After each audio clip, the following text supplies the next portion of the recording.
Hello bachcho, so the question given to us is two oxides of metal A and B are isomorphous. The metal A whose atomic mass is 52 forms a chloride whose vapor density is 79. The oxide of metal B contains 47.1% oxygen. Calculate the atomic mass of B. तो इस question को शुरू करते हैं। तो इस question का जो की कॉन्सेप्ट है जिससे हम इस क्वेश्चन को सॉल्व करेंगे वो है मोल कॉन्सेप्ट। ठीक है, तो क्वेश्चन को शुरू करते हैं। तो वेपर डेंसिटी हमारी होती है vapour density, this is equals to molecular mass divided by 2, molecular mass divided by 2। ठीक है, तो हमें जो मेटल ए है जिसका मास 52 है वो क्लोराइड फॉर्म करता है, उसकी वेपर डेंसिटी गिवन है 79, उसका मॉलिक्यूलर मास हो जाएगा 79 इंटू 2, तो हमारे पास आ जाएगा मॉलिक्यूलर मास,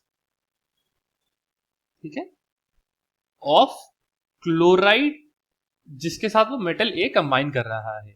मान लो कि उस मेटल की जो वैलेंसी है वो है X, तो हमारे पास जो कंपाउंड बनेगा उस मेटल के साथ वो बन जाएगा MClX, क्योंकि क्लोरीन की होती है -1।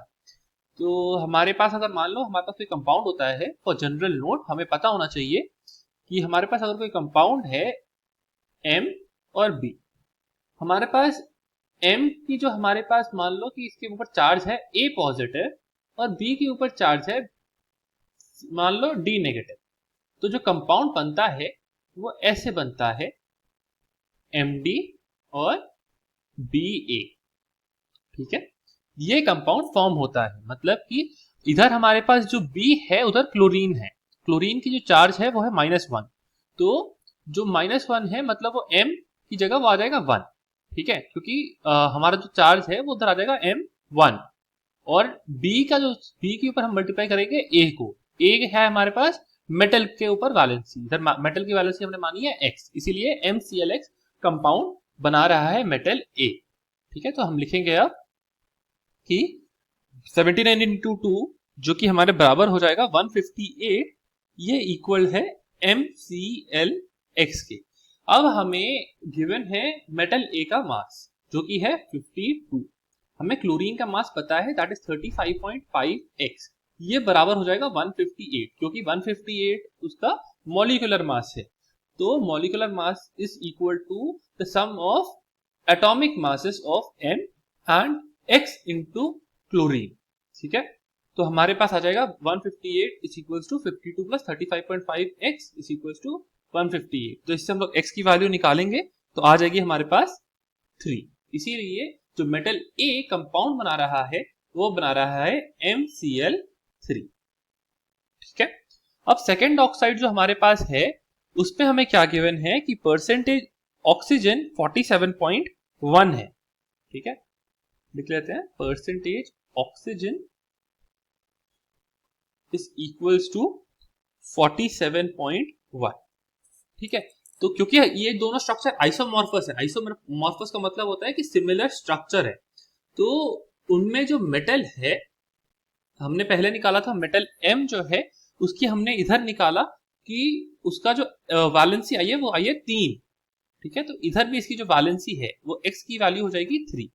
तो हमारे पास इधर है M, इधर है O के ऊपर चार्ज होता है 2 नेगेटिव और वैलेंसी है हमारे पास M की 3 पॉजिटिव, तो जो कंपाउंड बनेगा वो बनेगा M2O3।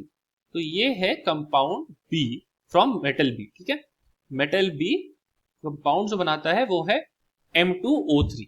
ठीक है, तो हमसे इसे पूछ रहे हैं कि एटॉमिक मास हमें बताना है M का इधर, तो परसेंटेज ऑक्सीजन जो है वो हमें गिवन है 47.1, ये इक्वल होगा हमारा 48 into 100 divided by 2A plus 48। इधर जो A है हमने मान लिया कि हमारे पास जो मास ऑफ M है वो A ले लिया। ठीक है, ऑक्सीजन का हमारे पास टोटल मास है 16 इंटू 3, तो ये होता है 48। ठीक है, परसेंटेज हमें ऑक्सीजन की गिवन है, तो हमने क्या किया, percentage oxygen is equal to the mass of oxygen divided by total mass of molecule into 100। तो टोटल मास ऑफ मॉलिक्यूल क्या होगा, 2 times of A plus 16 into 3 48 और मास ऑफ ऑक्सीजन इज 48। तो इससे हम लोग निकाल सकते हैं एटॉमिक मास ऑफ N, जो कि है A is atomic mass of N, जो कि हमारे पास आ जाएगा 47.1 is equals to 48 divided by 2A plus 48 into 100। तो इससे जो A की वैल्यू आएगी वो आएगी 26.95 और ये है atomic mass of N। Hope you understood the solution. Best of luck.